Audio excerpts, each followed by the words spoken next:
Bueno, muchísimas gracias, Carlos, por la invitación en una nueva edición. Estamos desde hace muchos años participando con mucho gusto en este posgrado de Derecho Deportivo. También gracias a Martín por su asistencia en la clase de hoy y a todos ustedes por la participación. Yo voy a presentarme nuevamente al compartir la pantalla. Tengo una plaquita con algunos antecedentes y para no perder tiempo, no hacerlos perder el tiempo a todos ustedes que están conectados y porque además sé como docente que esto de estar frente a las pantallas es agotador para las dos partes, ¿no? Y el nivel de tolerancia a la clase no es tan prolongado como en una instancia presencial. Voy a comenzar con la clase que es referida a formas jurídicas de organización de la empresa. Desde ya anticipo mi posición respecto a que las instituciones deportivas deben ser concebidas como empresas y por eso yo las denomino como un gran sector de la doctrina empresa deportiva. Vamos a compartir la pantalla. Espero que, dígame si esto se ve. Sí, se ve perfecto, Mariacín. Pero no se ve para poder pasarlos. Ahí está. Ahí está. Estos momentos son cruciales en la clase, para mí, que no soy centennial, soy solo millennial. Bueno, acá tengo otro estudiante para ser admitido. Bueno, vamos a hablar entonces de la empresa deportiva. Este es mi nombre. Mi pertenencia a la Universidad Nacional del Litoral. Tienen en la segunda o tercera plaquita una breve síntesis de lo que es mi expertise, mi currículum. Se los dejo si quieren en algún momento lo leen. Y sin más voy a empezar con el tema.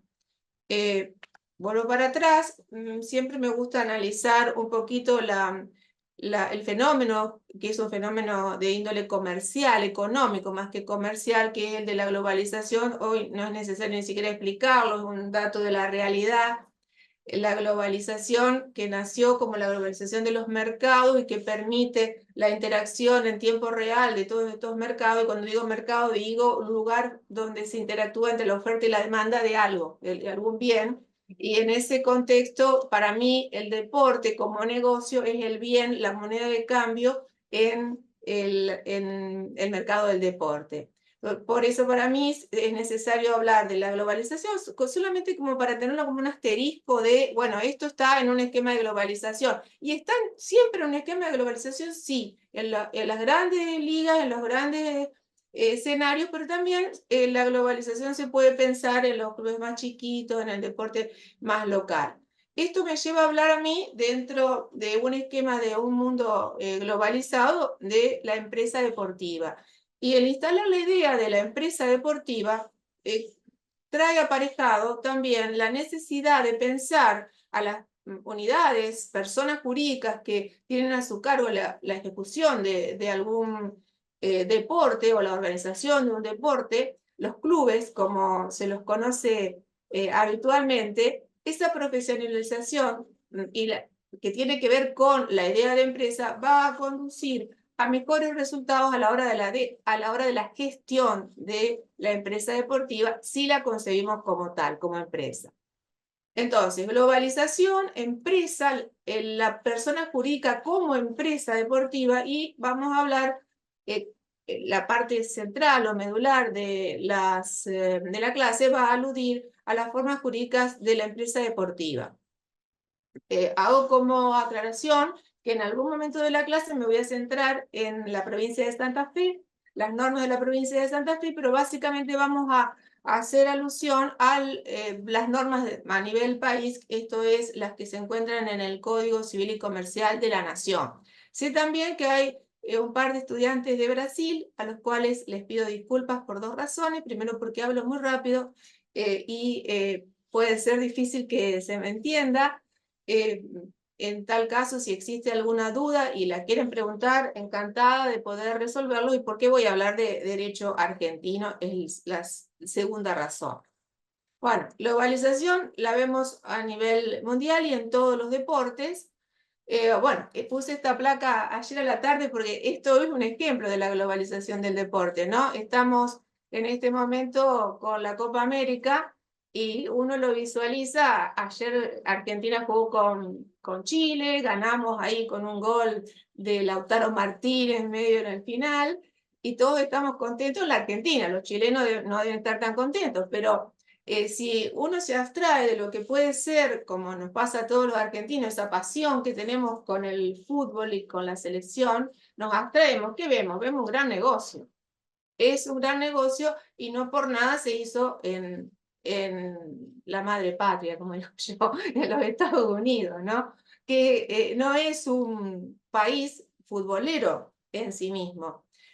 Pero que ayer lo que se me mostraba en el estadio de New Jersey era un estadio llenísimo de gente, más todo lo que es la retransmisión del partido, y no solamente el de Argentina, de todos los partidos, lo cual lo exhiben. Muestro con este ejemplo que estamos viviendo en estos días precisamente que el deporte es un negocio y es un gran negocio.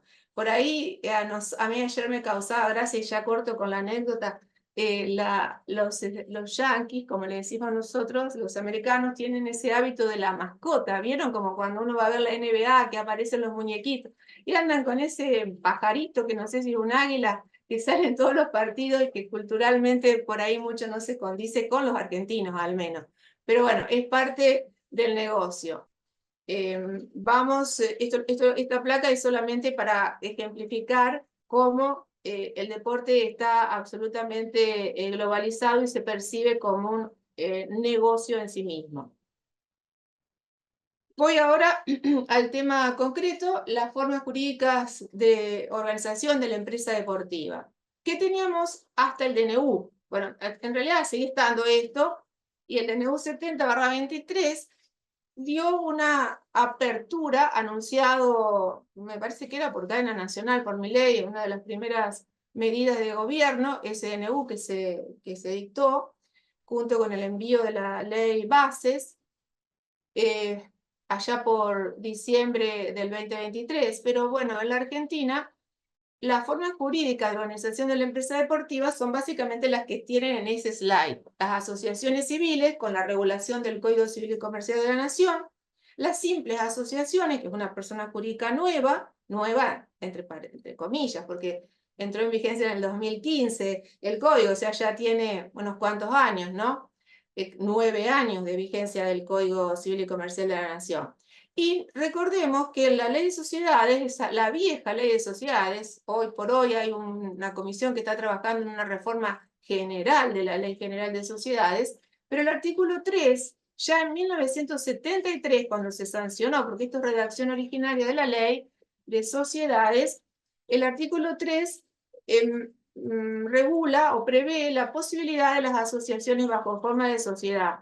Y en ese momento, ya en ese momento, cuando se incluyó este artículo que permite que una sociedad pueda tener un objeto que no sea comercial, que no sea de contenido netamente comercial, con la lógica del Código de Comercio, que el Código Civil y Comercial de la Nación cambió, se pensó en ese momento, 1973, en los clubes, en que los clubes pudieran adoptar alguna forma de sociedad dentro de los tipos previstos en la ley de sociedades. No conozco casos, salvo uno muy viejo, pero sí casos, se usó el artículo 3 para los countries en un momento. Los primeros countries adoptaron la forma del artículo 3 de la ley, de la hoy llamada Ley General de Sociedades. Una breve referencia al DNU. El DNU 70/2023 entró en vigencia el 30 de diciembre del 2023, fue rechazado por el Senado de la Nación, pero se encuentra vigente. El DNU es largo, hicimos en su momento el ejercicio de leerlo, reforma una gran cantidad de normas, dentro de las que modifica la ley del deporte. Yo no voy a hablar de eso, pero modifica algunas normas de la Ley General de Sociedades. Parte de lo que modifica no interesa a este curso de Derecho Deportivo, que es todo lo que alude a la transformación de empresas del Estado en sociedades anónimas. No voy a hablar de eso tampoco. Sí tiene un impacto en 2 artículos que puede tener, si se activa la otra reforma, la de la ley de deporte, hablábamos en la previa de la clase con Carlos sobre el tema, podrían tener incidencia estos 2 artículos que hoy se encuentran reformados. El artículo 30 de la Ley General de Sociedades refiere a la posibilidad de participación de una sociedad en otra sociedad. Las sociedades anónimas solo pueden ser socias de otras sociedades anónimas o de SRLs. Y agrega, las asociaciones y entidades sin fines de lucro, perdón, tiene un error de redacción, dice SION, es sin fines de lucro, pues lo vamos a corregir, solo pueden formar parte de sociedades anónimas y podrán ser parte de cualquier contrato asociativo. Dice asociaciones y entidades sin fines de lucro. Yo me pregunto, ¿a qué se refiere con entidades sin fines de lucro? Porque las asociaciones civiles, de acuerdo al Código Civil y Comercial de la Nación, pueden tener actividad lucrativa mientras esa actividad no sea su actividad principal. Con lo cual, como para explorarlo, ¿podrían las fundaciones transformarse o formar parte de una sociedad anónima? Bueno, no sé. Eso como habría que explorarlo más por el lado del derecho societario en el Congreso del año que viene, el nacional que se hace cada 3 años. Si es que el DNU sigue vigente, ¿no? Y podrán ser parte de cualquier contrato asociativo. Bueno, desde mi punto de vista ya estaban habilitadas las asociaciones civiles a formar parte de contratos asociativos porque el Código Civil y Comercial de la Nación no prohíbe que participen. Tampoco prohíben a las asociaciones civiles, ya sin DNU, digo, previo al DNU, formar parte de SAS.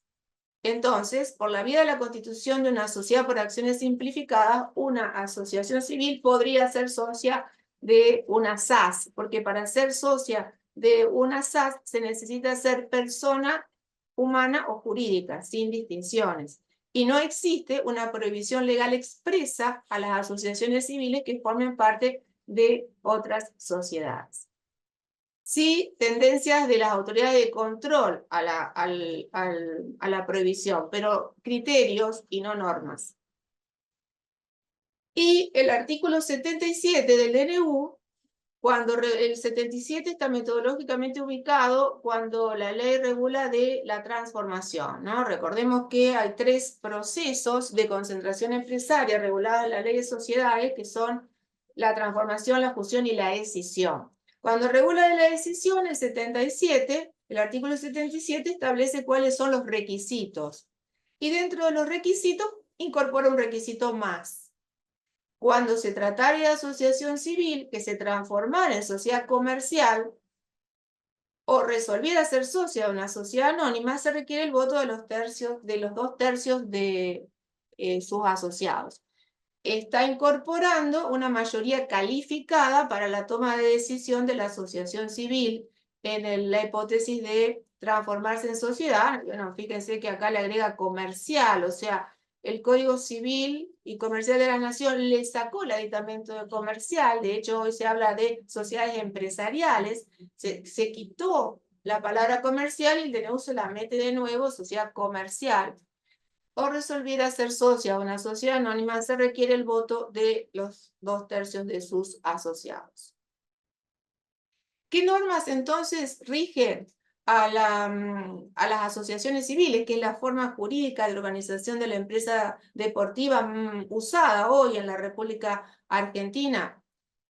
Porque tenemos que, por hipótesis, podrían ser sociedad anónima ya hoy, porque el DNU está vigente. Después está todo lo que hablábamos en la previa con Carlos de por qué no lo están haciendo.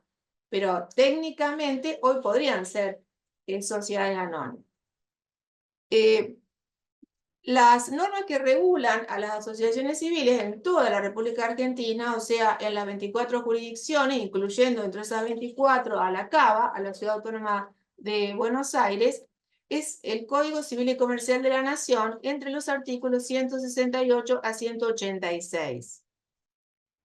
Son pocos artículos, como se ven, los que regulan de las asociaciones civiles.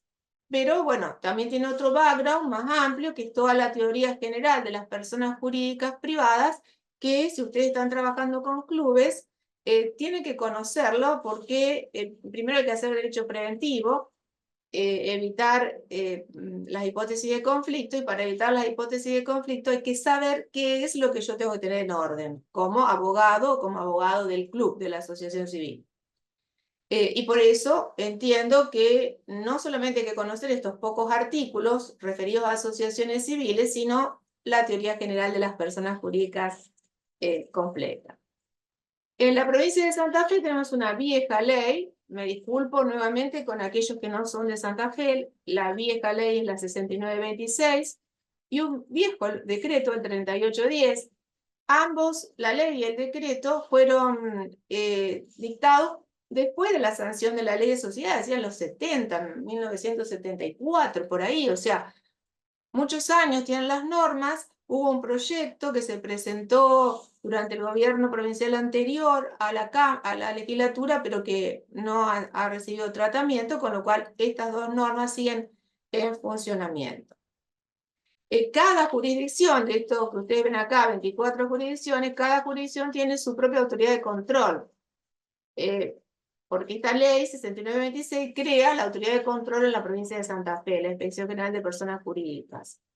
Cada jurisdicción y la CABA, la Ciudad Autónoma de Buenos Aires, tienen su propia autoridad de control.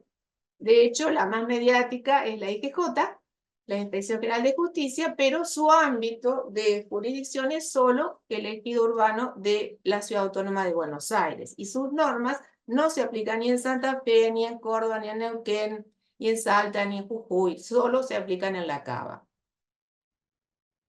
Bueno, yendo a lo medular, a lo técnico, porque la normativa de personas jurídicas privadas tiene un alto contenido técnico, pocas teorías y mucha norma técnica, la podemos dividir en tres partes, entre los artículos 141 a 144, teoría en la parte dogmática, que lo que se hizo, se recolectó lo que la doctrina y la jurisprudencia dijo durante casi 100 años o más, desde la sanción de los códigos de Vélez, hasta la sanción del Código Civil y Comercial de la Nación. Luego corta la teoría con la clasificación de las personas jurídicas privadas y luego continúa con la teoría. Esa es la sistemática del código. Nosotros podríamos decir, bueno, explico toda la teoría y luego hablo de la clasificación, pero opté ya hace unos años en dar esta parte de teoría general tal cual lo sigue o lo presenta el Código Civil y Comercial de la Nación. En esa primera parte, esta, de 141 a 144, tenemos parte dogmática, ¿no? Es el título segundo, parte general, artículos 141 a 144. Tengamos en cuenta, personalidad, composición, nos da una definición. ¿Cuándo comienza la existencia? La personalidad diferencial y lo que mucha gente tiene como interés y que también es necesario saber cómo funciona porque se suele aplicar mal, la inoponibilidad de la personalidad jurídica, lo que se llama la teoría del descorrimiento del velo o del disregard. Veamos algunos aspectos. El artículo 141, recordemos también que este código, el Código Civil y Comercial de la Nación, define. No dice conceptos, pero tiene como forma metodológica introducir una definición de cada una de las instituciones. Entonces, define a las personas jurídicas y dice, parecido a aquel viejo artículo 30 que los jóvenes no se acuerdan porque no estudiaron por el Código de Vélez, el artículo 30 que lo sabíamos de memoria, que decía que persona jurídica era todo ente susceptible de adquirir derechos y contraer obligaciones. Bueno, toma la esencia de ese 30 y dice que lo llama entes también, a los cuales, y acá sí recepta jurisprudencia y doctrina, porque saca una discusión, por eso hoy ya no hay tantas teorías, a los cuales el ordenamiento jurídico les confiere la aptitud de adquirir derechos y contraer obligaciones para el cumplimiento de su objeto y los fines de su creación. ¿Por qué digo que saca una discusión?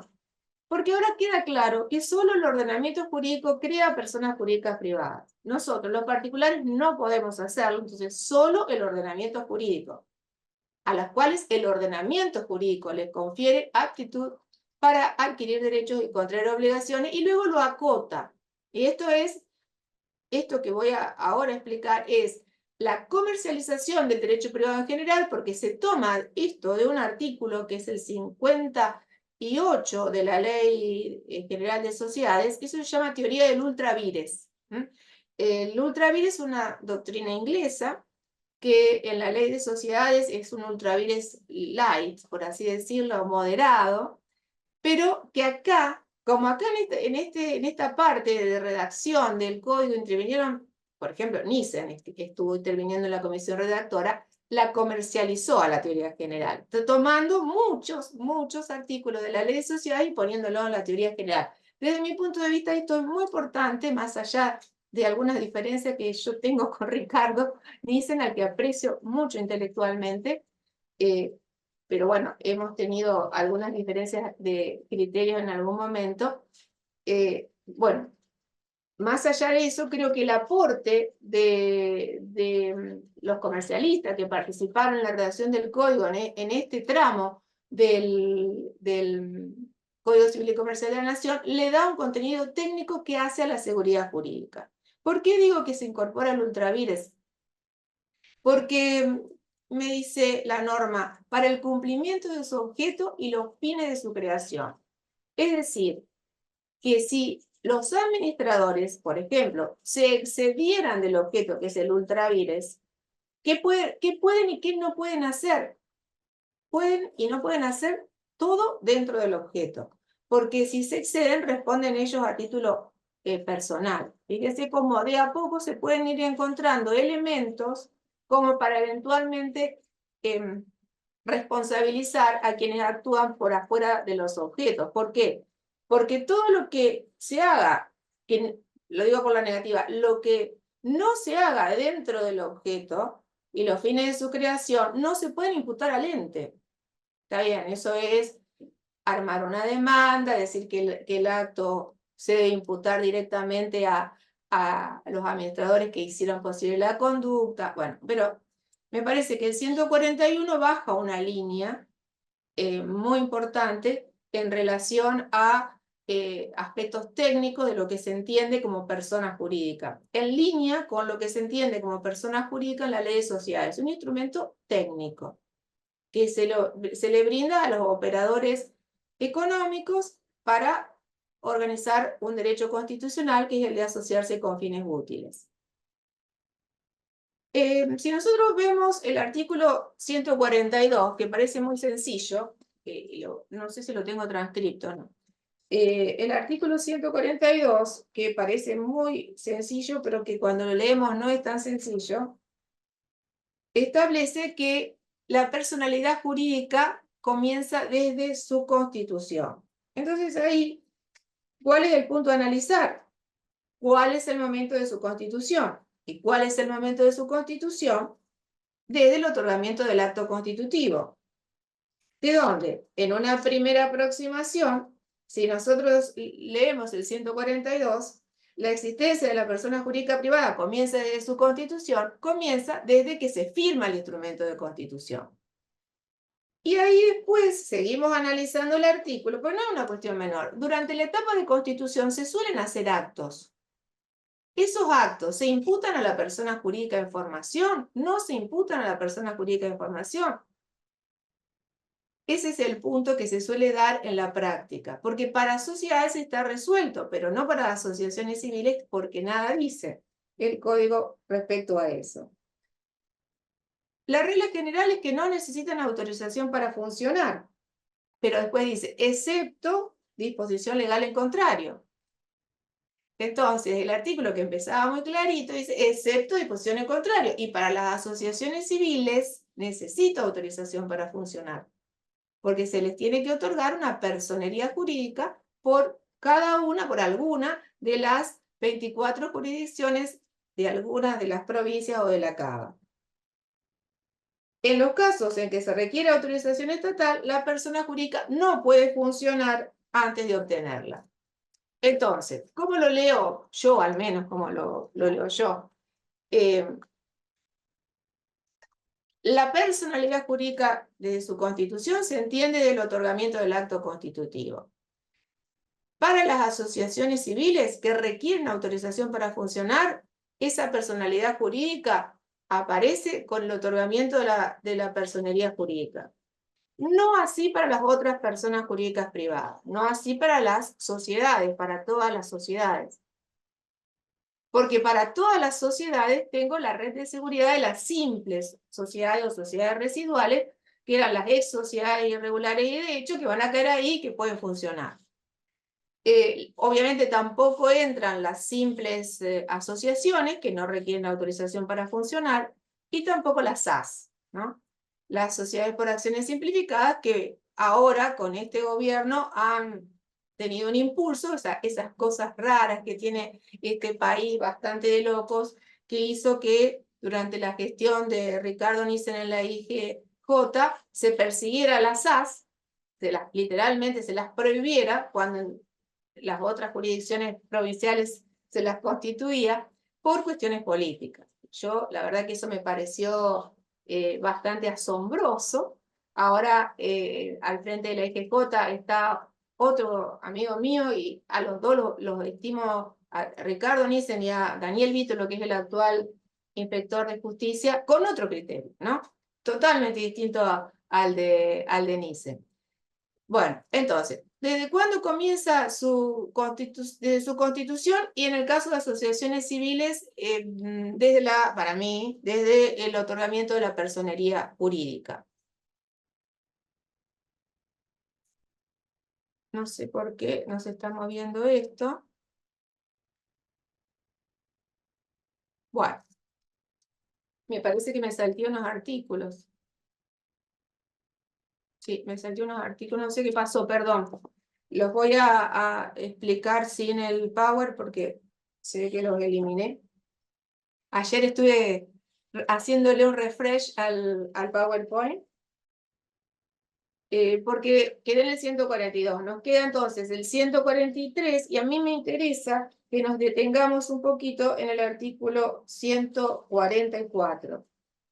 ¿Por qué en el 144? Porque el 144 es el artículo que regula la inoponibilidad y la pone a la inoponibilidad de la personalidad jurídica como en la teoría general, es decir, esa inoponibilidad, ese escorrimiento del velo que está regulado, que siempre se pensó en materia de sociedades, desde el 2015 pasó a estar en la teoría general de las personas jurídicas privadas, de donde, si se dan los supuestos técnicos, que lo son altamente técnicos, podría pedirse la desestimación, el corrimiento del velo en una asociación civil, porque el 144 aplica a todas las personas jurídicas privadas de la República Argentina.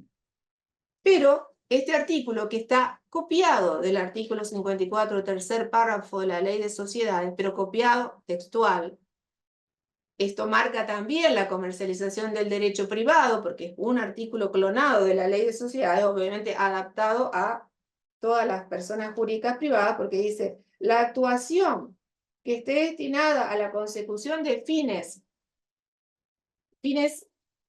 ajenos a la persona jurídica, la Ley de Sociedades dice a fines extrasocietarios, constituya un recurso para violar la ley, el orden público o la buena fe, ahí igual que la Ley de Sociedades, los tres supuestos activantes son violación de la ley, el orden público o la buena fe, o frustración de derechos de terceros. Son los cuatro supuestos que yo, en una demanda, porque siempre que hablo de inoponibilidad, hablo de una acción, acción en el sentido de demanda, debo demostrar al menos uno de esos supuestos activantes. Ese acto se imputará a quienes, a los socios, a la controlante, a los asociados, los miembros o integrantes de la persona jurídica, y lo flexibiliza, y al incorporar la palabra asociados hace que quepan dentro de la inoponibilidad las asociaciones civiles.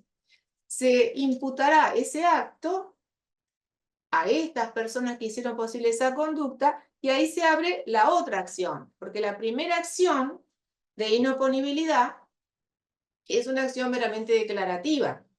Esa mera declarativa tiende a que un juez declare que la personalidad jurídica de esta persona jurídica en particular es inoponible al reclamante, al actor, para este acto.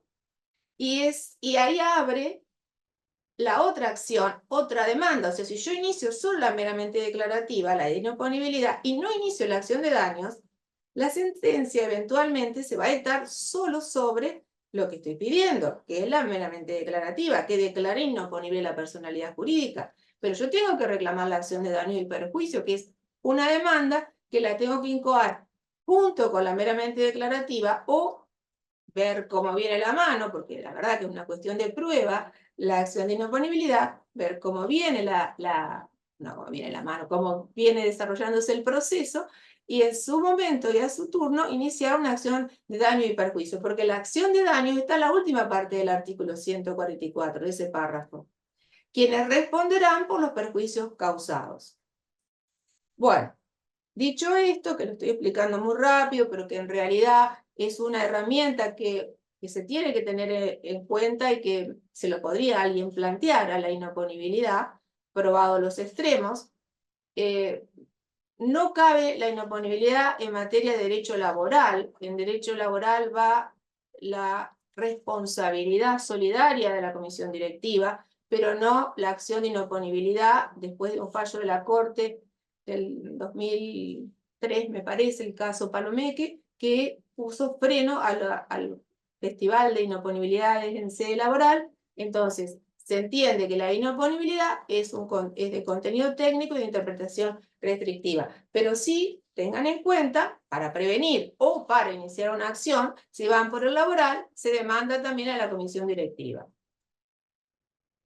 Por eso hay que ser muy cuidadosos en cómo son las registraciones laborales, en tener las actas de la comisión directiva en regla, que todo quede reflejado como corresponde para hacer un adecuado deslinde de responsabilidades.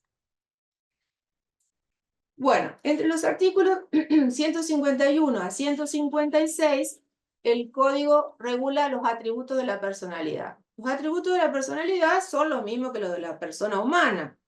Nombre, bueno, por supuesto, no tienen estado civil, ni tienen nacionalidad. La nacionalidad no se cuenta en la República Argentina como un atributo de la personalidad por un viejo fallo de fines del siglo XIX, y ese criterio doctrinario no se cambió y no fue incorporado al código, y acá en nuestro país se habla de personas constituidas en la Argentina o fuera de la Argentina, y no personas nacionales o extranjeras, argentinas o extranjeras, de personas jurídicas estoy hablando. Regula del nombre, regula el domicilio, otro atributo de la personalidad, y lo distingue de la sede, igual que en la ley de sociedades. El domicilio entendido como jurisdicción, la sede como lugar físico donde se llevan a cabo las gestiones o el management o la administración en este caso de la asociación civil, lo diríamos en forma muy corriente, la calle y el número.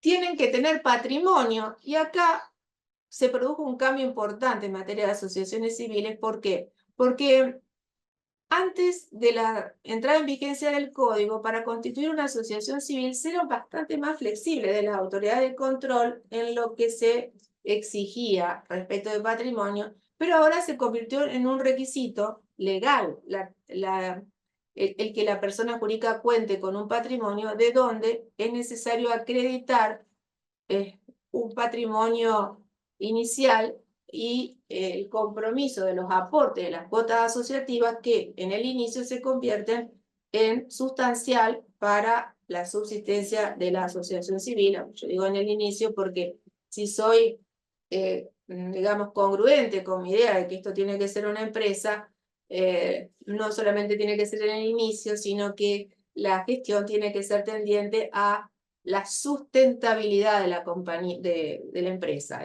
deportiva en este caso.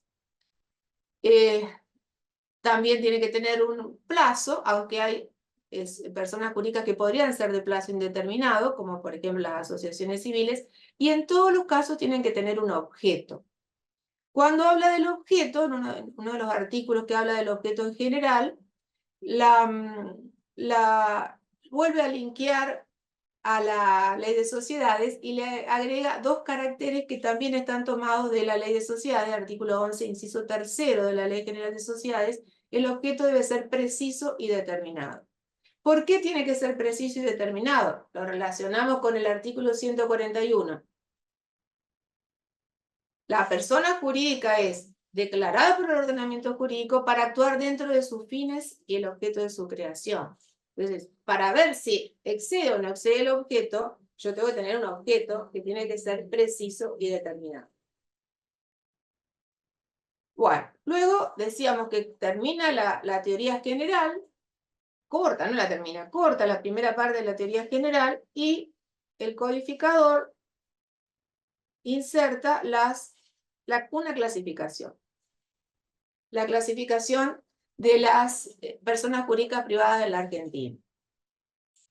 En realidad, este inciso, que el código lo tiene con letras, a mí me gustan más los números, este inciso, el 10, es el que figura como 9 en el código, porque las SAS fueron posteriores a la sanción del código. El código es del 2014, entró en vigencia en el 2015, y las SAS son del 2017, del 2017.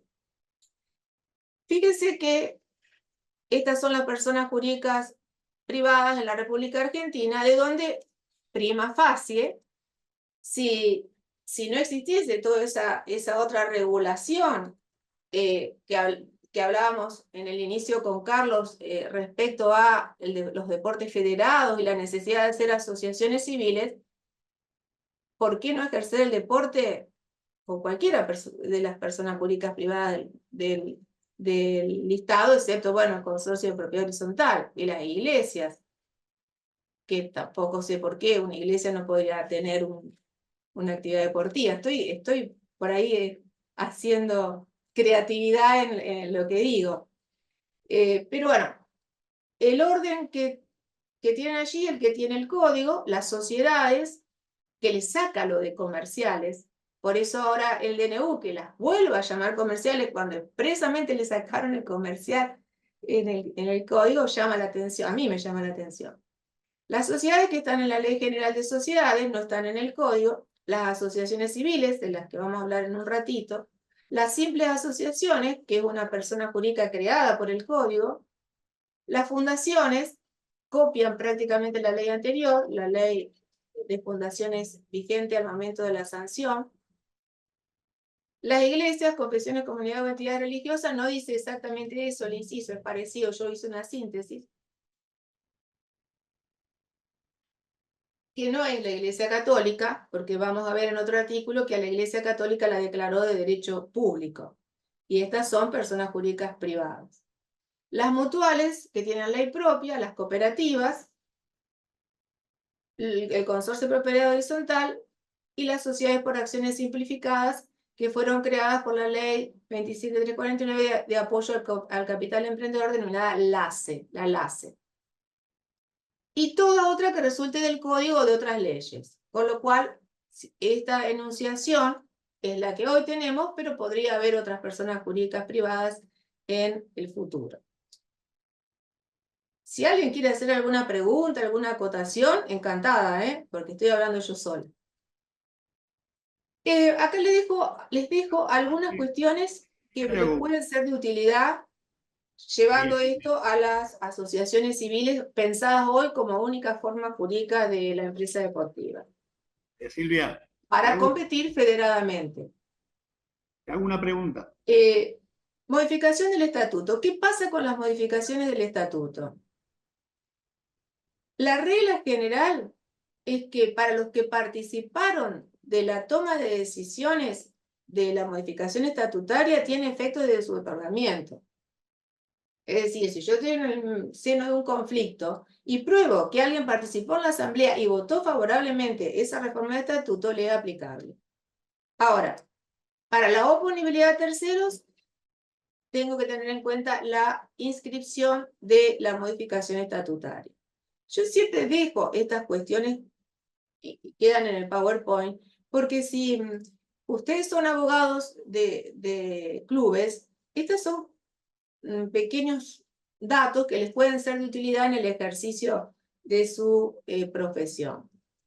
Luego tener en claro que el 158 también da por concluida una vieja discusión. ¿Son órganos o es una relación de mandato? ¿Hay un mandato entre la comisión directiva y la persona jurídica hablando de asociaciones civiles? No. El título del 158 plasma la teoría del órgano. Nuevamente, una traspolación de la ley de sociedades a las personas jurídicas privadas en general. Tienen que tener órgano de gobierno, la comisión directiva hablando de asociaciones civiles, perdón, órgano de gobierno es la asamblea hablando de asociaciones civiles, administración y representación, la comisión directiva, y de fiscalización, bueno, podrá ser sindicatura, comisión fiscalizadora, de acuerdo a lo que se establezca estatutariamente. Este artículo 158 tiene dos incisos importantes. Uno, el A, fue la vedette de la pandemia, que es la posibilidad de toma de decisiones sin presencia física de las personas. Por eso yo acá puse un dibujito del Zoom, una imagen de Zoom. Ese artículo 158 es el que permitió que las personas jurídicas privadas pudieran funcionar durante la pandemia. Creo que cuando se sancionó este código, los redactores no imaginaron la trascendencia que ese 158 inciso A iba a tener. Porque en los congresos de derecho societario, décadas hablando de la toma de decisiones a distancia, pero la vigencia que tuvo ese 158 inciso A fue realmente abrumadora. Por ahí no se exhibió tan fuertemente en asociaciones civiles, sobre todo en las asambleas de las asociaciones civiles, porque si la asociación civil tiene una gran cantidad de asociados, lograr el consentimiento expreso de todos los llamados a participar de la asamblea para usar un medio electrónico era muy difícil, pero sí para las comisiones directivas.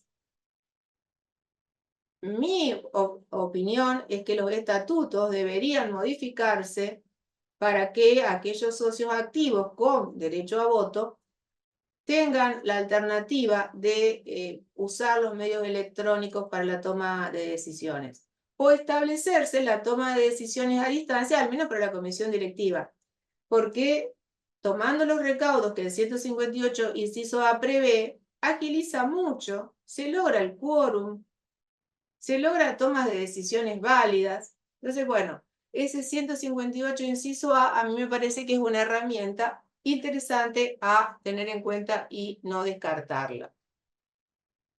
Y el inciso B establece la posibilidad, bajo un título que a mí no me gusta, pero bueno, dice autoconvocatoria, la posibilidad de que en realidad no es una autoconvocatoria, sino que se evite la publicidad periodística. Cuando todos los que están llamados a participar de esa reunión participan y votan favorablemente un orden del día. Entonces, si todos nos reunimos y decimos, bueno, en esta reunión estamos todos y vamos a votar el punto 1, 2, 3 y 4, el orden del día, vamos a tratar esto, la reunión es válida y las decisiones son válidas y no se las puede atacar de nulidad.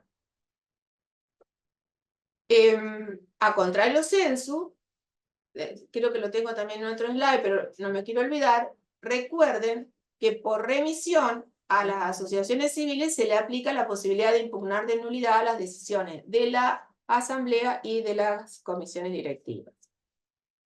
El 159, siguiendo con la teoría general, pone en cabeza de los administradores, y acá aparece otro supuesto activante de la responsabilidad de los administradores, el deber de lealtad y diligencia. O sea, ojo que nosotros tenemos un artículo que es el siguiente, el 160, que es la responsabilidad de los administradores, pero a lo que dice el 160 le tengo que agregar deber de lealtad, diligencia y abstenerse de actuar cuando hay un interés contrario.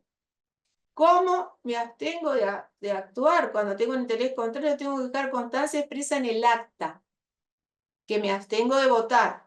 Son cuestiones que ustedes tienen que tener en cuenta a la hora de tratar de, de minimizar o de tratar de eximir de responsabilidad a alguien de la comisión directiva. Si eso no sucede, formó parte de la decisión y si se prueba que respondió, que actuó existiendo un interés contrario, puede hacérselo responsable patrimonialmente. Bueno, en cuanto al régimen de responsabilidad, acá yo les dejo en esta placa una serie de artículos que para mí juegan en tándem y que, si bien el 160, que está en la teoría general de las personas jurídicas privadas, es el piso de responsabilidad que aplica a todas las personas jurídicas privadas, no solamente a las asociaciones civiles, establece que la responsabilidad es ilimitada y solidaria ¿frente a quién? Frente a la persona jurídica primero, porque es un órgano de la persona jurídica, y dijimos en la diapositiva anterior que tenía que actuar con lealtad, diligencia y no con interés contrario. O sea, la primera responsabilidad es frente a la persona jurídica, sus miembros, o sea, en este caso los asociados, y los terceros por daños por su culpa en el ejercicio de sus funciones por acción o omisión. O sea, es bastante amplio el 160. Régimen de responsabilidad de los administradores. Entonces yo ahí me voy al 160 más el 59 de la Ley General de Sociedades. Yo esto lo voy, sería una saga de artículos que en tándem me genera un régimen de responsabilidad de los administradores, ahora hablando de las personas jurídicas en general y las asociaciones civiles en particular. 160 más 59 más 274 y siguientes de la Ley de Sociedades. ¿Y por qué yo digo esto?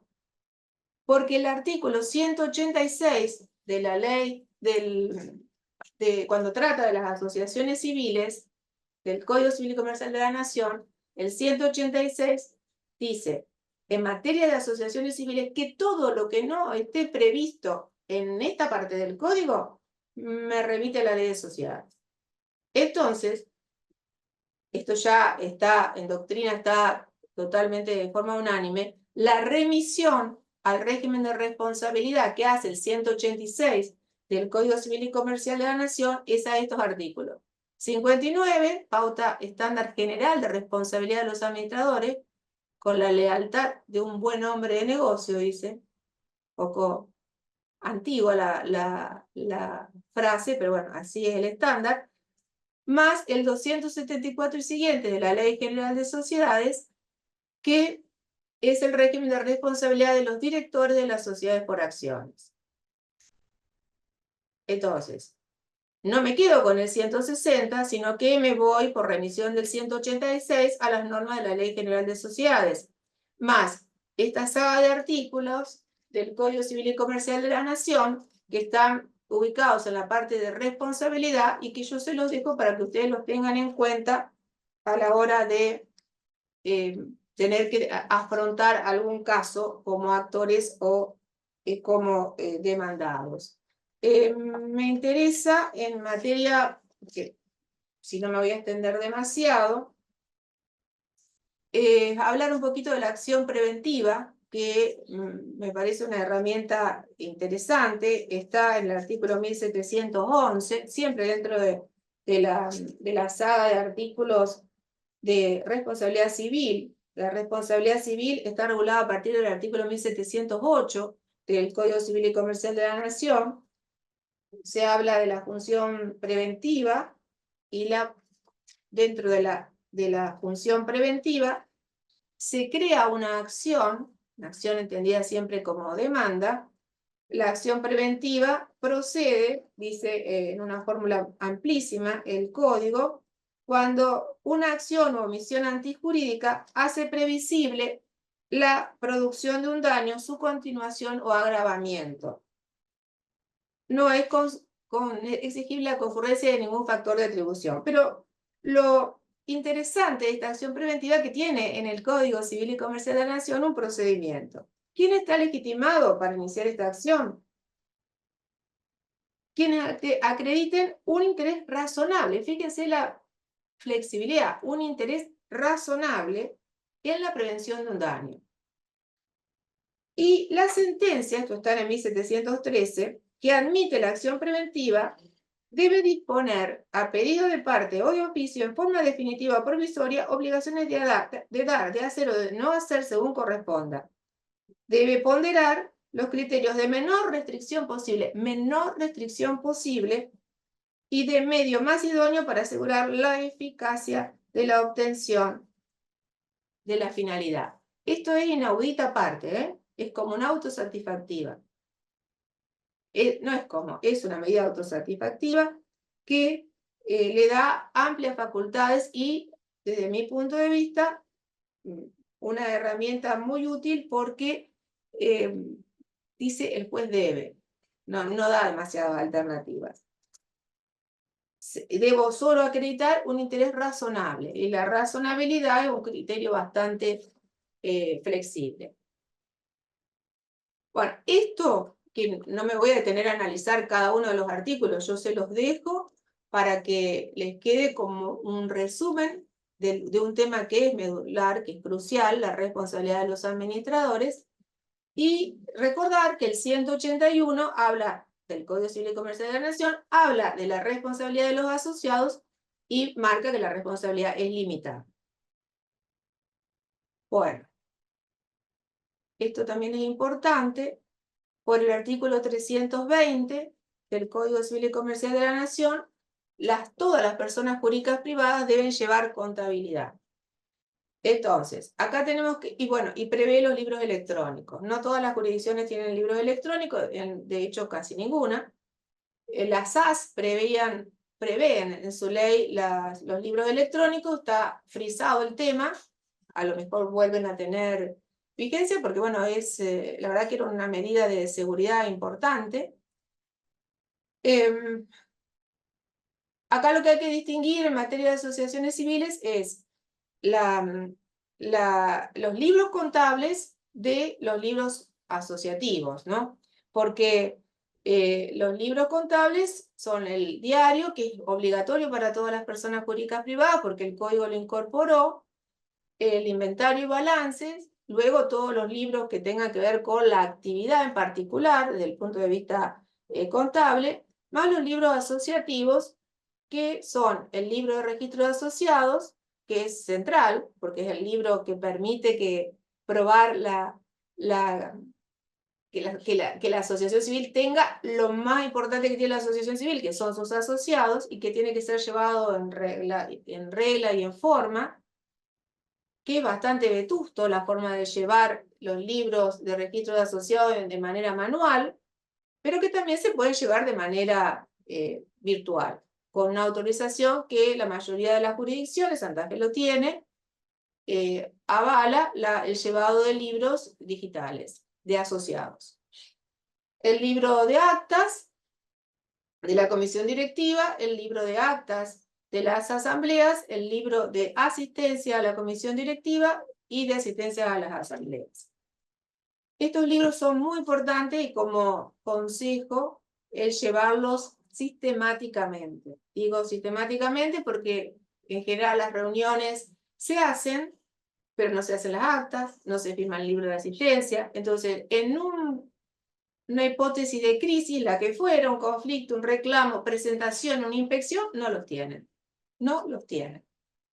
Y esto es prácticamente de manual. ¿Esto por qué sucede? Porque no se profesionaliza la gestión. Entonces van a decir, bueno, pero el club se hace a pulmón, no tengo los recursos. Bueno, eso es cierto a medias, porque si lo llevan al día la parte contable, esto es jurídico, los contadores no lo hacen, ¿eh? No llevan los libros. Hacen los estados contables, y los estados contables los necesitan porque se les cae la quit. Entonces, la parte contable, el foco del contador o la contadora se cubre, pero la parte jurídica, que es todo lo que yo les estoy contando, que es lo que tengo que poner en un acta, tener las actas al día, porque si el estatuto dice que la comisión directiva se tiene que reunir una vez por mes, tengo que tener 12 actas al año.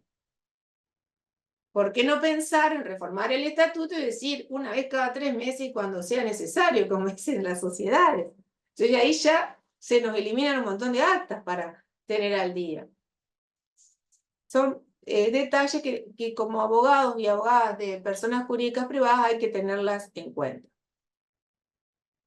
Bueno, las simples asociaciones son en realidad la nueva persona jurídica que creó el código, son personas jurídicas que no pueden tener más de 100 asociados y que no se inscriben. Entonces, en general, bueno, en general no, las autoridades de control, ¿qué es lo que tienen? Tienen registros voluntarios, a modo de llevar un dato de cuántas hay. Pero como no existe la obligación de registrarse, no se sabe cuántas hay en el país. Y hay un montón debe haber, porque son todas esas asociaciones civiles que tienen un objeto altruista, de bien común, no contrario al interés general ni al bien común, como dice el código, que no se han inscrito y que por ahí están funcionando con el voluntariado. A modo de síntesis, por ser persona jurídica, le aplico lo que es la dinámica interna y externa de funcionamiento, los órganos de administración y representación, gobierno y fiscalización, conflictos intrapersonal jurídica, me voy a la Ley General de Sociedades para su tratamiento, la aplicación de la Ley de Sociedades. Estos son los pocos artículos que el Código Civil y Comercial de la Nación tiene en relación a las asociaciones civiles. Fíjense que yo lo que hice fue titular los artículos. Algunos, la mayoría ya los vimos. Vamos a ver brevemente, a ver si no tengo. Sí, acá está. El objeto, en el objeto innova, ya vamos a ver cómo, la forma, recuerden que estas tienen que tener el otorgamiento de la personería jurídica, por lo tanto la forma es la que establece la autoridad de control.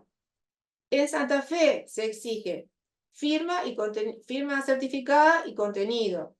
Hay jurisdicciones que exigen escritura pública. Santa Fe no exige la escritura pública. El contenido está previsto del acto constitutivo, está en el 170. Tener en cuenta algunos detalles. ¿Cuántos asociados mínimos puede tener? O debe, o cuál es el estándar mínimo de asociados que puede tener una asociación civil. El Código Civil y Comercial de la Nación, en cuanto a la cantidad de integrantes de la comisión directiva, establece una pauta mínima. Presidente, secretario, vocales, tesorero. Si no tengo muchos asociados, asegurémonos una comisión directiva con pocos cargos, porque si yo le pongo presidente segundo, presidente primero, segundo, vocal suplente, tesorero, secretario de actas. 5 vocales más 5 suplentes, necesito un montón de gente que después no van a las reuniones. Ese es el problema mayor. Que a lo mejor los tengo, pero no van, entonces tengo curro, yo soy partidaria de, salvo una gran institución, tener comisiones directivas más acotadas. Ese sería el estándar mínimo. Que a mí me alcance la cantidad de asociados como para cubrir la comisión directiva, el órgano de fiscalización y que tenga alguna gente para votar. El contenido está en el 170 del Código Civil y Comercial de la Nación. El Contralor Estatal permanente, yo creo que lo tenía en algún lado, acá, el 174 establece control estatal permanente sobre las asociaciones civiles, de donde ese control no se ciñe a la etapa de constitución, sino que la autoridad de control debe realizar su función de control durante toda la vida de la entidad, en cualquier momento. Es más, recibe denuncias, puede realizar inspecciones, puede ir a ayudar a la fuerza pública, puede ser solicitada su actuación como veedor en asamblea o en reuniones de comisión directiva. Eso pasa en todas las jurisdicciones de la Argentina. Con respecto al objeto, que es el primer artículo, el objeto de interés general o bien común. El código lo da por la negativa, no tiene que ser contrario al interés general o al bien común, pero agrega esto que es que no pueden tener como fin principal el lucro, de donde sí pueden tener fin de lucro como actividad no principal. Lo cual lo muestra claramente, las muestra claramente como una empresa. Esta posibilidad, el reconocimiento de la actividad lucrativa de las asociaciones civiles es lo que les permite la sustentabilidad económica, porque si no, la sustentabilidad estaría dada solo por el ingreso de las cuotas asociativas o de subsidio del Estado. El abrir la puerta a la actividad lucrativa le permite generar rentabilidad a la persona jurídica. Esto es una cita, ya lo dije, esto se constituyen por instrumento público, requieren autorización estatal para funcionar, se prevé el contenido del acto constitutivo en el 170 y la fiscalización, no la comisión directiva, porque la comisión directiva debe estar integrada por asociados, pero la fiscalización puede recaer en personas no asociadas. La comisión directiva no puede recibir remuneración, pero sí podrían tener un gerente remunerado y puede sí tener empleados. El 171 establece que no pueden tener restringidos los derechos los asociados.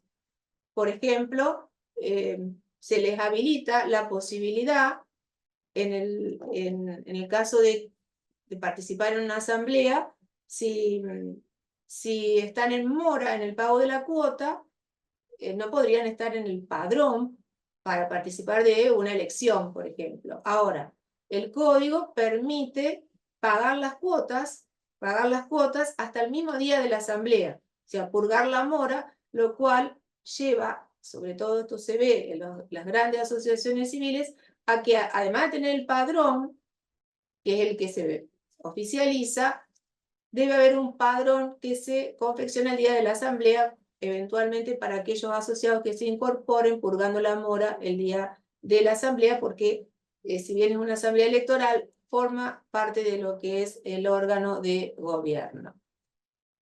En cuanto a algunas cuestiones de funcionamiento, por ejemplo, en el caso del 176, la renuncia del integrante de la comisión directiva, bueno, yo renuncio y me voy. Es así, tan sencillo, yo renuncio y me voy. Los directivos cesan en su cargo por muerte, declaración de incapacidad o capacidad restringida, inhabilitación, bueno, esto es obvio. En sus cargos para el cual fueron designados, renuncia, remoción y cualquier otra causal establecida en el estatuto.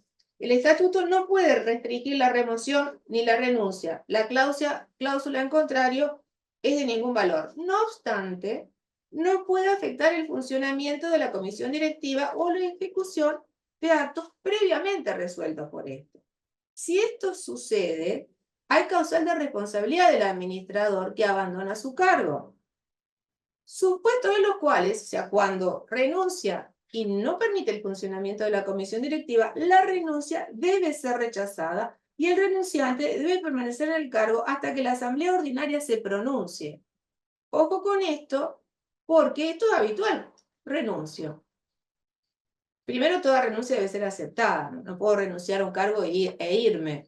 Pero acá tenemos en el 176 ese procedimiento que permite, primero, no aceptar la renuncia y segundo, abrir las puertas a una causal de responsabilidad.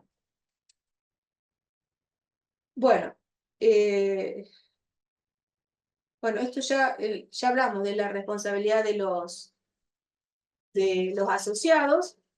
No responden por las deudas de la asociación civil, yo dije que la responsabilidad era limitada.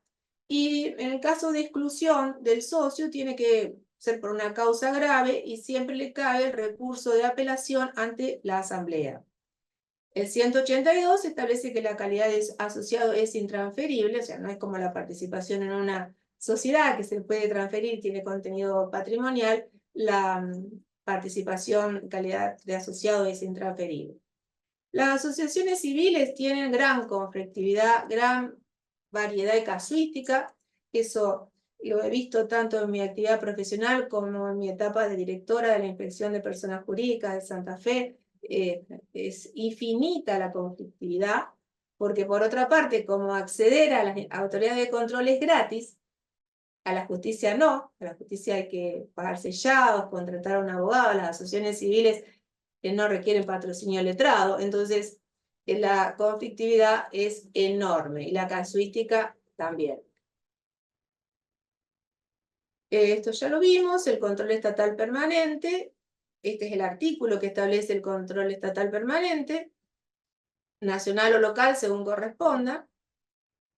Y ojo con esto, ya lo mencioné hoy, el 186 remite en todo lo que no esté regulado en el código en materia de asociaciones civiles, remite a la Ley General de Sociedades. Y ahí yo me detengo en la impugnación de las decisiones asamblearias, impugnación de nulidad de las decisiones de la comisión directiva, el régimen de contabilidad y el derecho de información de los asociados y lo que ya mencioné de la responsabilidad de la comisión directiva.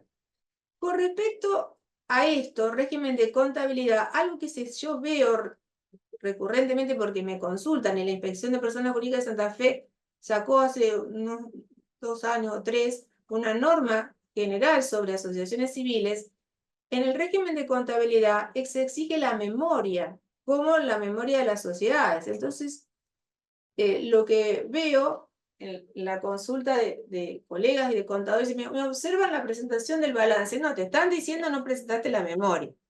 Entonces, guarda también con ese tema que las autoridades de control están pidiendo el cumplimiento de la norma en cuanto a la presentación de la memoria y se linkea también a el artículo 66 de la Ley General de Sociedades, el contenido de la memoria de la comisión directiva. Bueno, esto es más local, más Santa Fe, ya lo dije en gran parte, fue creada por esa ley del 73, el decreto reglamentario tiene una sede en Santa Fe y una delegación en Rosario. Esta es la resolución, la 4 del 2020, que regula a las asociaciones civiles y a las fundaciones. En realidad lo que se hizo en esa norma, yo en esa época estaba en la inspección, fue recopilar las normas que estaban dispersas y se las ordenó en un único cuerpo para que no haya contradicciones. Había normas que una tenía vigente 2 o 3 artículos, otra tenía un artículo. Bueno, se hizo un trabajo que no es menor de sistematización, pero no es una norma innovadora. Bueno, esto también, sí, disculpas a los que no son de Santa Fe, tiene un sistema informático que ha avanzado. Se prevé la carga web de autoridades. En el 2021, durante la pandemia, se hizo un trabajo muy importante, que es la digitalización de todos los legajos de la inspección. La inspección controla asociaciones civiles, fundaciones y sociedades por acciones, o sea, todas las SA y las SAS de la provincia de Santa Fe. Se empezó un reempadronamiento para ver cuáles son las asociaciones civiles activas, porque hay enorme cantidad de asociaciones civiles en la provincia, muchísimas, muchas inactivas. Entonces se estaba realizando ese trabajo, no sé si todavía está abierto, supongo que sí. Bueno, en el 2021 mencioné un proyecto de reforma de ley que no se concretó, y esto también, recién lo mencioné al pasar. Para la actuación en sociedades por acciones se requiere patrocinio letrado en la inspección, no para asociaciones civiles y fundaciones. Por eso yo les digo que la casuística y la litigiosidad y las denuncias cruzadas, que después muchas de ellas no conducen a ningún lado, es muy grande porque es gratis. Y la gente que se presenta sin background jurídico. Entonces creen que tienen razón, se arman unos grandes desaguisados que pocas veces resultan en una solución para alguien. Se pueden normalizar las asociaciones civiles. Cada jurisdicción tiene una forma diferente de designarlos, pero en todas las jurisdicciones existe algún mecanismo que permiten la reestructuración de las asociaciones civiles, básicamente cuando se ha extraviado o no existe el libro de registro de asociados. Se designa un normalizador para propiciar una nueva suscripción de asociados y de esa manera, con una asamblea aprobando la gestión, se la pone en marcha nuevamente y designando autoridades, se la pone en marcha nuevamente a la entidad. Creo que con esto ya voy terminando. Ese es el sitio web para la carga de autoridades con un código QR. Y sí, con esto termino y ahora les agradezco la atención y los escucho. No, hemos comprometido con María Silvia a desocuparla en unos minutos por otra actividad que tiene. Espero que haya sido de utilidad y que todo esto que en breve tiempo traté de transmitirle les sirva.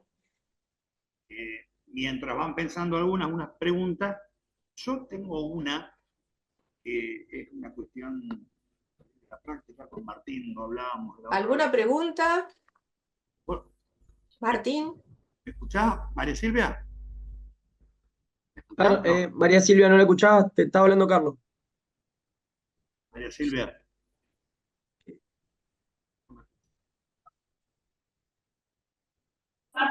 Manden un mensaje, si no. Porque en el chat lo que hay son números de teléfono, No, pero celulares. ¿vos escuchás, María Silvia, cuando te hablamos o no? No. Bueno, no importa. A ver, pruebe otro.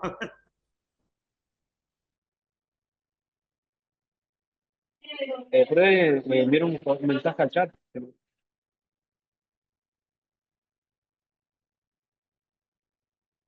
No, no te escucho, Martín.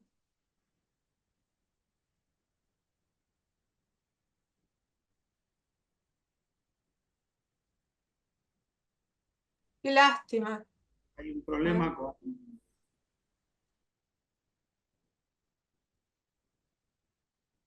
No, no escucho. Bueno, si alguno tiene alguna pregunta, le pedimos que la deje planteada por el... No, quería hacer un comentario. ¿Qué puede ser que está pasando? No sé. Escribilo, a ver, o comentario, hacelo, Daniel, y por ahí se nos sintetizamos por chat. Si me escuchan, avanzo. Sí, sí, dale. No, tuve una experiencia cuando recién iniciaba mi gestión en mi club, de encontrarnos con algunos pagarés en dólares, en ese caso firmado por el expresidente o el presidente anterior y el secretario general, pero bueno, no estaba el correlato de aprobación por comisión directiva, entonces cuando fuimos demandados nos opusimos, ¿no? Planteamos la inoponibilidad y bueno, tuvo un fallo favorable en primera y segunda instancia. ¿Hasta ahí me siguen? Sí, sí, sí. Estoy tratando de escribirle a María Silvia. Ahí Bueno, volvió a ingresar María Silvia. Salió y volvió a ingresar. A ver si nos escucha ahora. bueno, un buen ejemplo, un buen caso, el que el que Daniel está comentando. Yo ahí, Ahí, ¿me escuchan ustedes ahora? y Sí, vos te te escuchamos. escuchamos. ¿Nos escuchamos a Ah, no nosotros? sé. Sí, perfecto. No sé qué Perfecto. pasó. Volví a contar, Daniel. Sí, cuando recién inicié mi gestión, digamos, en mi club, me encontré con pagarés en dólares firmados por la anterior gestión, por el presidente anterior, el secretario general, como correspondía, pero no tenía su correlato en reuniones de aprobación por comisión directiva. Ujú. Frente a la situación de ser demandados, planteamos la inoponibilidad y obviamente tuvo un fallo favorable en primera y segunda instancia. Hasta Ujú. ahí, no sé si me siguieron. Sí. La inoponibilidad de que plantearon, pero no de la personalidad jurídica, la inoponibilidad de que planteaste. En realidad planteamos que La no estaba inoponibilidad, aprobado por el club, digamos, eran simples firmas de, sí, el que era presidente y el secretario general, pero no estaban autorizados de acuerdo a lo que dice mi estatuto, ¿no? claro, no, lo que planteaste fue la no imputabilidad del acto a la persona jurídica, del acto de emisión de esos pagarés. Creo que dijiste pagarés. Sí, sí, exacto. Lo que pasa es que ahora se dio una situación en los últimos tiempos que fue mucho más grave porque el presidente que me siguió a mí, digamos, se hizo firmar digamos, una cesión de todos los derechos audiovisuales del club por 10 años, por 2 años, perdón, y para cobrar una deuda que el club se supone tenía con él. Y bueno, en ese caso sí hicieron una reunión de comisión directiva, eso supuestamente se aprobó por unanimidad, a pesar de que las personas que dicen que conformaban la comisión directiva dicen que ellos no estuvieron presentes, y obviamente se abstuvo de votar en esa reunión, ¿no? Claro, pero el libro de asistencia a la comisión directiva existe en ese club. Sí, sí, por supuesto. El ¿Y están libro, las firmas de los que dicen no haber ido? sí, sí, ahí es donde se empieza a plantear la cuestión ya, no sé si penal, porque todos por afuera dicen, no, yo no estuve presente cuando se trató este tema. Imagínense la gravedad, ¿no? Los derechos audiovisuales del fútbol durante 2 años para cobrar una deuda del presidente que se supone prestó el dinero a la institución. Ujú. Pero, ¿y el mutuo está documentado? Porque si el Y el presidente le mutuo, prestó dinero a la entidad, debería estar documentado el mutuo y debería figurar en los estados contables. Deudas sí, con... el mutuo existe. En el último balance, la observación que hizo el auditor es que esto no había seguido los procedimientos normales. Estamos hablando de 5 millones de dólares. Digo, no se había seguido el procedimiento, obviamente no se había informado a la UIF, y bueno, Claro, el auditor dejó a salvo su responsabilidad observando esto, ¿no? claro. Claro, Daniel fue presidente de Gimnasia y Esgrima de La Plata, más allá de que no, Ah, claro. no, pero estamos hablando de una institución importante. ¿No? Este, Sí, es una cuestión grande la que estás planteando, pero de alguna manera tiene que ver con lo que yo traté de describir de una manera muy rápida, porque si, pues sí es una cuestión penal, pero si a la comisión directiva existe la firma y las firmas son legítimas, salvo que se pruebe que las firmas son falsas o apócrifas, el que firmó dio su consentimiento, es como si hubiese estado en la comisión directiva. Lo demás, lo de los mutuos, es habitual. He visto en los clubes de Santa Fe, de la provincia de Santa Fe, sobre todo los 4 clubes de fútbol, que hay préstamos de los directivos, generalmente los presidentes, y constan en los estados contables como deudas de tanto, mutuo, tanto. Eso en principio no estaría mal. No, no, Después lo que perfecto, sucede, es claro, habitual que es suceda, habitual. no por estas cifras siderales, ¿no? Que estamos hablando de 5 o 6 millones de dólares. También es habitual, esto quizás quienes tienen más experiencia en instituciones, es habitual que los miembros de comisión directiva muchas veces, obviamente, firman el libro de asistencia a las reuniones de comisión directiva, después algunos se van a la mitad, después no verifican, obviamente, qué es el contenido que se volcó en el acta Eso es de cierto. reunión de comisión directiva. Ahí es donde un poco es la consulta. Para mí, el único que queda es, digamos, una denuncia penal, pero bueno, quizás exista algún otro mecanismo que contempla la ley. Eh, en verdad, si firmaron, si no hay un mecanismo que diga que todos, o que se designe a alguien para firmar el acta, o que las actas se deben circularizar previa a su rúbrica, cosa que todos la lean. Esos recaudos se suelen tomar mucho en las sociedades. En las asociaciones civiles yo no lo veo tan habitualmente, pero si te pasa una vez esto, obviamente que tenés que empezar a tomar esas medidas. La otra alternativa, que yo lo veo en sociedades, ¿no? Pero bueno, con esto es como cuando dicen que se quema con leche, ve una vaca y llora. Bueno, podés tener la alternativa de grabar la reunión. Hoy te permite, por supuesto, todos tienen que estar de acuerdo, hay un procedimiento para deliberar en el directorio y la reunión queda grabada. Entonces ahí no tenés posibilidades de que nadie filtre nada diferente. en el acta. Pero yo, Bien, Por ahí bien. eso se podría hacer cuando los temas a tratar, primero porque hay otra cosa, como medida de prudencia o de prevención. El presidente de la comisión directiva debería notificar, o el secretario en su caso, debería notificar el orden del día a cada uno de los integrantes de la comisión directiva y tratarse los puntos del orden del día, no otros puntos. Porque ahí ya generás un paraguas, un espacio para decir, en el acta aparece este otro punto, y este otro punto era un mutuo por 5 millones de dólares. Este punto no estaba en el orden del día. Si yo hubiese sabido, hubiese quedado. Hubiese tomado el recaudo de estar toda la reunión, porque es un punto que tiene un impacto enorme sobre la entidad. Entonces, usar las herramientas que corresponden, técnicas, porque el orden del día sirve para eso, y el orden del día se aplica tanto a la comisión directiva como a la asamblea. Sirve para que no se traten temas distintos, para que no se solapen cuestiones cuando la gente está cansada, como vos decís, no es lo mismo una sociedad que una asociación civil, las reuniones suelen ser largas, de noche, tarde, o no es así. Entonces, ¿qué pasa?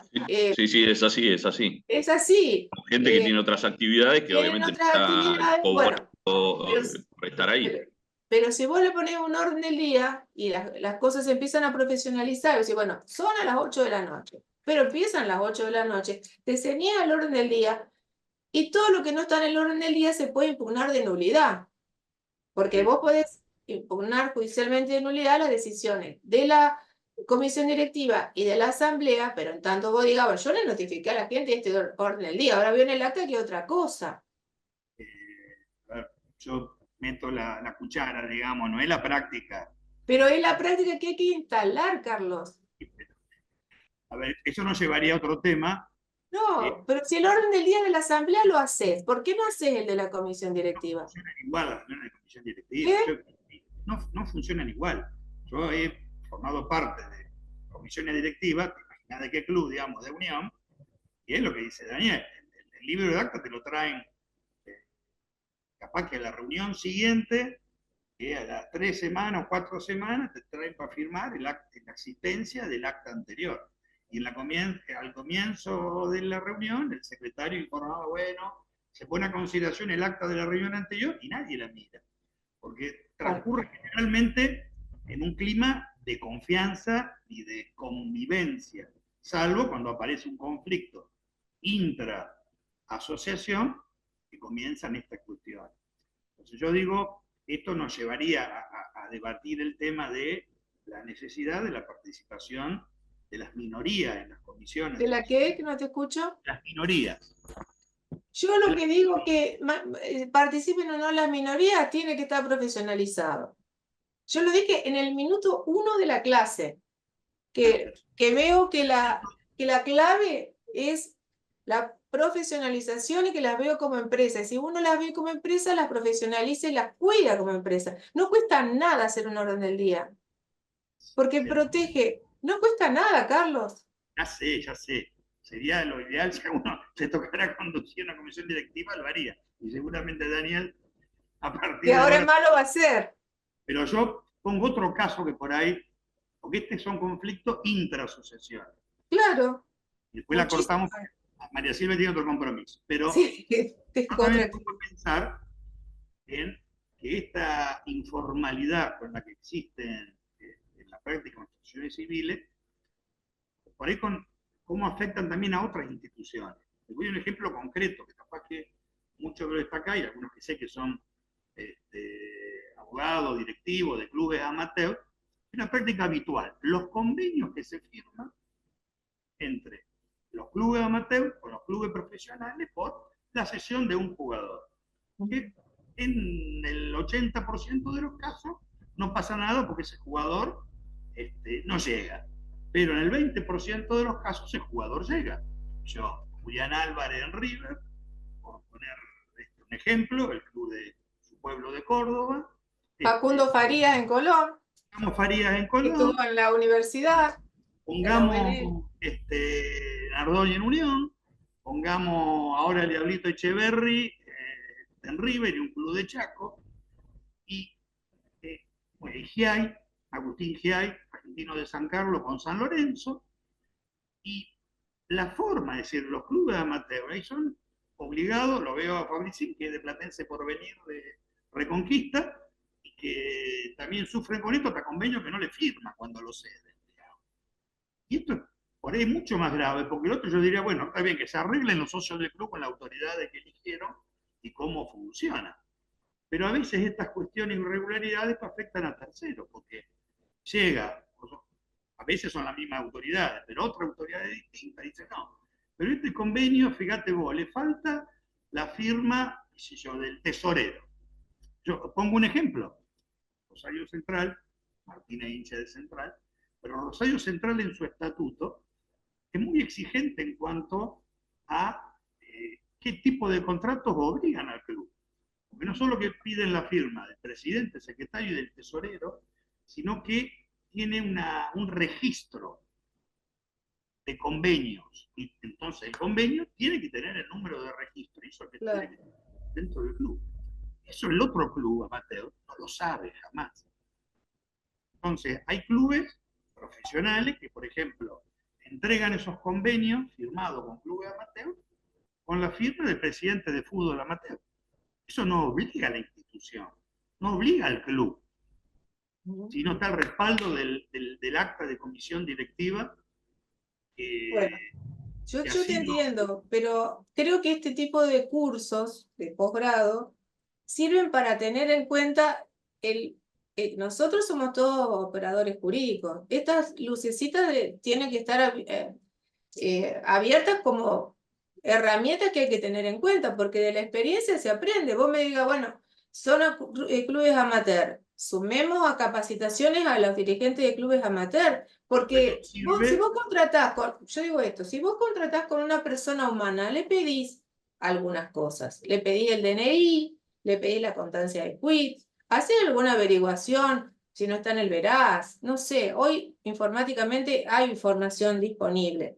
Ahora, ¿por qué no internalizar esta idea de profesionalización? Yo no estoy hablando de grandes cosas, sino de herramientas que hagan a un management más profesional, que prevenga responsabilidad de los administradores y cuide a la persona jurídica. ¿Por qué no pedirle el estatuto a quien yo voy a contratar? Es lo mínimo que yo le tengo que pedir, y que el que está firmando sea el que esté habilitado para firmar. Nosotros lo hacemos, María Silvia, eso con 200 clubes amateur de todo el país, cada vez que hay una ventana. Pero son todos contratos de adhesión, donde si no que me digan los que tengan relación con algún club de interior, tenés a los padres del pibe presionando que quieren eso para ahora, y cuando lo planteás, que me toca plantearlo a mí permanentemente, incluso con el caso de mi club acá, cada vez que ando en un convenio, dice, yo, porque lo firme el presidente.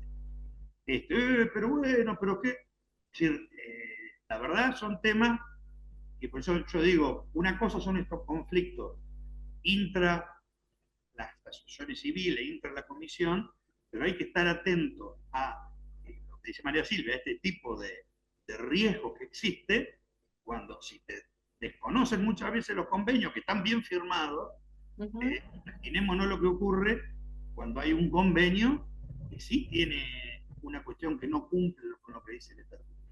Pero bueno, sí, era para sacarnos de encima y para que todos estén atentos a este tipo. Sí, ahí podés hacer jugar el deber de la responsabilidad por falta de lealtad, ¿no? Ahí, si uno quiere generar un conflicto, al conflicto lo podés escalar hasta el infinito, después hay que desescalarlo.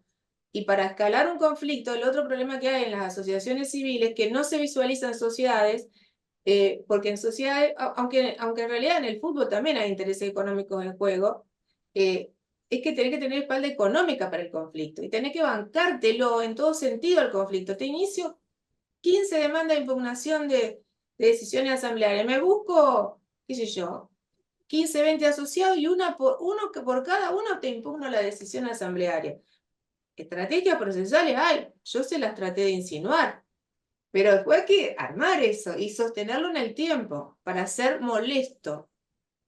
una sola pregunta y después te dejamos a lo que uno quiera. Pero hoy sí estoy el listado de las personas jurídicas, ¿no? Privadas, ¿no? El caso de las mutuales, que las mutuales, la propia ley la describe como asociaciones sin fin de lucro. Sí. En la práctica yo lo recuerdo a Silverstein en una charla de facultad, sí. identificarla en su momento también como asociaciones civiles sin fines de lucro. Sí, la naturaleza jurídica de la mutual es ser una asociación civil.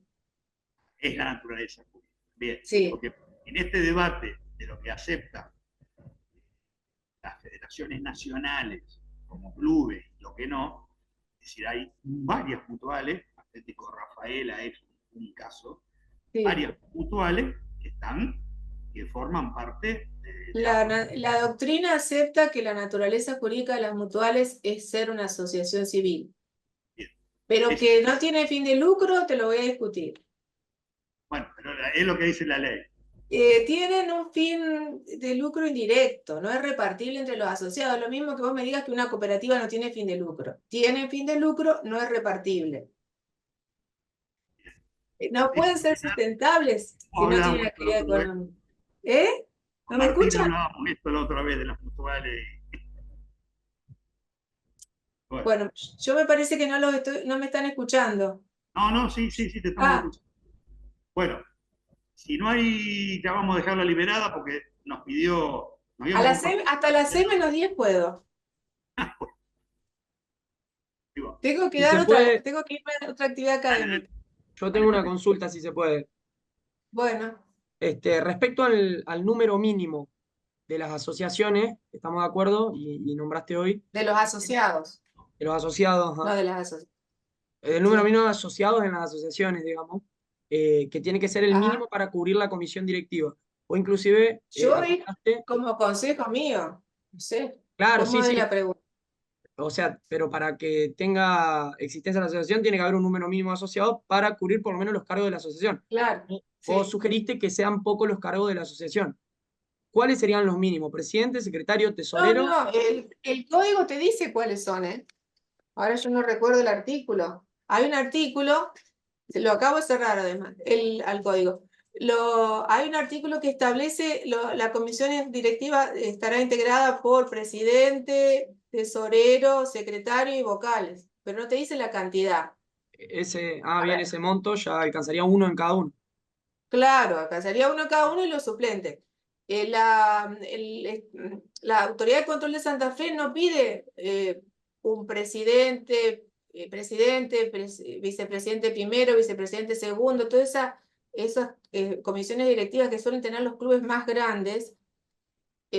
Bueno, a lo mejor tienen para el club más grande una función que tiene que ver con realidades políticas, arman una lista, negocian, yo quiero estar, aunque sea algo en la comisión directiva. Bueno, eso es una cuestión que tiene que ver con la dimensión del club y con las negociaciones políticas que pueda haber en el club para integrar comisiones directivas más complejas. Cuanto más compleja es la integración de la comisión directiva, tenés más problemas interpersonales primero, la gente se va a pelear antes, para decirlo de otra forma, más allá que comparto con Carlos que podría tenerse en cuenta la participación de la minoría. Eso es desde mi experiencia personal de más de 30 años trabajando con conflictos intrapersonas jurídicas. Y también tenés lo que decía Daniel. Yo tengo una comisión directiva muy extensa, no sé si firmaron en qué momento firmaron, tengo más requisitos que cumplir, tengo que lograr el quórum de más personas, es más difícil de controlar el tema actas, pero la realidad la conocen, el timing del club lo conocen cada uno de ustedes. Yo no lo vi, por eso insisto con la profesionalización, no veo tan así, estamos todos entre amigos, tenemos confianza, nos llevamos bien. Yo entiendo eso, pero en una sociedad también pasa eso y las actas se hacen y se controlan. No cuesta nada controlar. Tener un poquito de orden. ¿Puedo hacer una pregunta, doctora? Sí. Disculpe, buenas tardes. Buenas tardes. Mire, yo soy un abogado de un club del interior. ¿De la provincia de Santa Fe? No, de Río Negro. Ah, de Río Negro, qué lindo Río Negro. Sí, ni hablar. Bueno, es un club que debe tener entre 3.000 y 4.000 asociados. Ah, Lo que tiene es un estatuto muy viejo y estoy justamente dentro del procedimiento de cambiar el estatuto. ujú. Tenemos una comisión directiva gigante, presidente, vicepresidente primero, segundo, tercero, secretario, prosecretario, tesorero, Claro. tesorero, 5 vocales titulares, 5 vocales suplentes, 25 en total. y no va nadie. Claro, es lo que yo le digo, no va la gente. No va la gente. Entonces, mi función ahora es readaptar eso, achicar la comisión directiva. La puse, y acá nuestra personería jurídica nos da 6, es el mínimo, y nos pone 6. Presidente, secretario, tesorero, vocal primero, vocal segundo y vocal tercero. Bueno, pero es manejable. Y esos vocales, el primero reemplaza al presidente, el segundo reemplaza al secretario y el tercero al tesorero. Estoy achicando todo eso y le puse un tribunal de conducta para separar lo que es el quilombo de los asociados con lo que es la comisión directiva, pero me encontré con un problema, que en los clubes grandes utilizan asamblea de representantes. 60, Sí, no en todo, no en todo, ¿no? claro, por eso. Entonces, la vuelo a esa asamblea y resulta que el Tribunal de Conducta expide una resolución y esa resolución es apelable. Ujú. Es apelable. Ante la asamblea, apelable ante Ante la la asamblea de representantes, que es la que decide. Entonces yo como mecanismo hice, y esto le quiero preguntar, es que se apela en el mismo Tribunal de Conducta y lo resuelve la asamblea extraordinaria que le sigue. Como para que lo resuelva la asamblea extraordinaria y no la comisión directiva ni ningún... No, que las apelaciones las resuelve siempre la asamblea. No puede ser la comisión directiva. Yo no vi, perfecto, perfecto. pero no sé si la extraordinaria, porque si no te quedaría, no me quiero meter en tu estatuto porque No, además no, pero la quiero escuchar porque me interesa. estaría opinando sobre algo que no vi, no conozco. Vos lo que estás diciendo es, elimino las asambleas de distrito o de representantes, las eliminás. Claro. Eso Claro, dijiste. Las claro. eliminás, entonces, frente a un recurso que se plantea ante el Tribunal de Ética o de Conducta, Sí. siempre tiene que tener un recurso de apelación. Sí, Y por eso. el órgano natural para la apelación es la asamblea. Uh-huh. Vos vas por la extraordinaria. Ahora, yo solamente te hago esta observación, habría que Sí. hacer el ejercicio. ¿Cuántas asambleas extraordinarias en el año vos tenés en tu club? No, Ninguna. muy poca, casi ninguna. Por eso, entonces te quedaría el recurso pendiente. No, porque esa misma asamblea la puede pedir el Tribunal de Conducta para la próxima Bueno, entonces asamblea. Y si no la pide nadie... tenés que ponerla en el procedimiento Sí, lo puse. que habría que ver cómo que ante el planteamiento de una interposición de un recurso contra una decisión del Tribunal de Conducta, deberá convocarse una asamblea extraordinaria, si vos la querés extraordinaria. Perfecto. Porque Pero si no te usted queda dice eso que abierto... extraordinaria no, que conviene la ordinaria. No, puede ser una extraordinaria, pero tenés que arbitrar un resorte que te la dispare a la asamblea extraordinaria. Claro, Porque claro. si no, vos podés tener una extraordinaria cada 4 años. Perfecto. Te queda el recurso pendiente y ahí le cercenás el derecho de defensa al recurrente, Claro.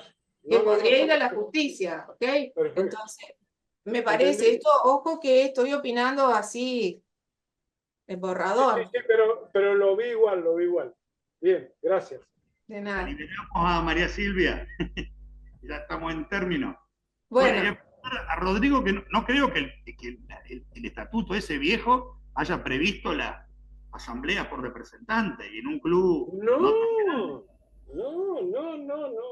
No existe y no hay posibilidad de juntar tantas personas. Ni la ponga, un club de esa. No, no. Bueno, me voy porque tengo que ir a otro Listo. lado. Muchas gracias, espero que haya sido de utilidad. Un gusto. Gracias. Gracias. Chao. Bueno, lo dejamos a todos.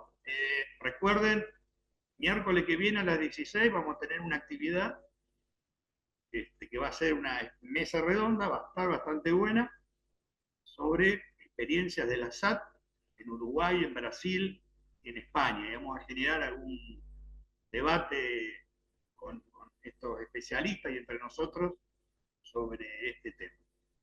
Ahí, Martín, tenés todos los celulares en el chat para el... Sí, yo los adjunto al grupo de WhatsApp. Así seguimos en contacto por ahí. Yo les voy a seguir mandando los links por ahí, cualquier información también que tengamos. Pedro, ¿querías decir algo o saludar nomás? Dale. Hola, sí, quería decir algo. No sé si, bueno, yo soy de Trelew, de acá de Chubut, y me tomé el laburo de buscar el caso de Jessica Marillán, Ah, de la mujer trans que no le dejaban jugar al hockey. Fui y busqué a la abogada acá en Rawson y me pasó la sentencia de primera instancia de la Cámara. Así que no sé a dónde compartirla, si al foro o a alguien. También para que quede ya en el curso. bárbaro. Sí. Si querés la podés mandar me podés Al contactar por WhatsApp, celular, Pedro, y la eso, subimos al, la subimos en el foro, ¿A Carlos. WhatsApp? Sí, sí, si querés ahora yo te mando y me lo pasás, y lo podemos compartir en el grupo y lo subimos al foro también. pero Bárbaro. primero Dale. Martín pone todos los que no estamos en el grupo, agreganos, Sí, sí, sí, sí, así sí, la tenemos a la sentencia, ¿ah? sí, sí. Igual la vamos a agregar después al aula. A lo mejor vos También. podés, en el mismo foro de debate, te da la opción de agregar un archivo y lo agregás también, pero por la duda lo mandás al WhatsApp y lo cargamos en el aula. Yo ahora en el chat Claro, porque igualmente, yo ya junté todos los números que subieron, igualmente dejo el mío. Si no llego a meter a alguien, me escriben, no hay ningún problema. ok. A mí me interesaba porque justo una de las actividades es sobre el caso de Jessica y lo único que había dando vueltas eran noticias, pero ninguna te mencionaba bien cómo era el caso. Y es interesante porque hace referencia a la ley de violencia de género y lo que utiliza el juez es una medida eh, no cautelar, tiene otro nombre que ahora no me estoy acordando, pero ¿cómo se llama? Las medidas que están en la ley de violencia de género. Está muy interesante esto. La verdad que a mí leerla me hizo cambiar, me entender un montón de cosas. Así que bueno, ahora la comparto. Esa es la idea de los foros de debate y de que participen y opinen y agreguen información y vayamos enriqueciendo el curso con el aporte de ustedes. Así que espectacular, Pedro. Muchísimas gracias por el aporte. ¿Listo? Nos vemos el miércoles que viene, pero seguimos en contacto a través del aula. Muchas gracias. Perfecto, doctor, hasta luego, gracias.